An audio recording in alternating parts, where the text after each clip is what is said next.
కోత విస్తారంగా ఉంది, పనివారు కొద్దిమందే ఉన్నారు. సర్వలోకమునకు వెళ్ళి సర్వ సృష్టికి సువార్తను ప్రకటించమని చెప్పాడు. ఈరోజు నువ్వు సర్వలోకానికి కాకపోయినా కనీసం నీ ఇంట్లో వరకైనా నువ్వు సువార్త చెప్తున్నావా?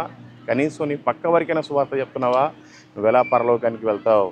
ప్రభువును మోసం చేస్తున్నావేమో తెలుసుకో, లేకపోతే చాలా ప్రమాదం. దేవుడికి నువ్వు లెక్క చెప్పాలి. దేవుడు నీకెందుకు మంచి ఫ్యామిలీని ఇచ్చాడు? దేవుడు నీకెందుకు మంచి కుటుంబాన్ని ఇచ్చాడు? దేవుడు నీకెందుకు మంచి ఉద్యోగాన్ని ఇచ్చాడు? దేవుడు నీకెందుకు మంచి వ్యాపారాన్ని ఇచ్చాడు?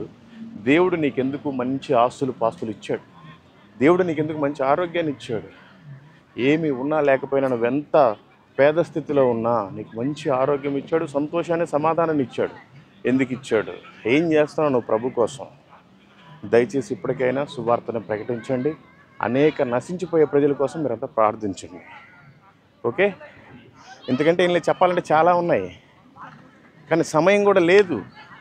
సమయం వెళ్ళిపోతూ ఉంది, రోజులు వెళ్ళిపోతున్నాయి, వారాలు వెళ్ళిపోతున్నాయి, నెలలు వెళ్ళిపోతున్నాయి, సంవత్సరాలు గడిచిపోతున్నాయి, కాలము సంపూర్ణమైంది, ఆయన రాకడ సమీపించింది. ఇప్పటికైనా నువ్వు మారి కనీసం రోజుకు ఒక ముగ్గురికైనా సువార్తను ప్రకటించు. సువార్త అంటే ఏం లేదు, నీ సాక్ష్యం పంచుకోవటమే సువార్త. నీకేమో సరిగ్గా సాక్ష్యం ఉండదు.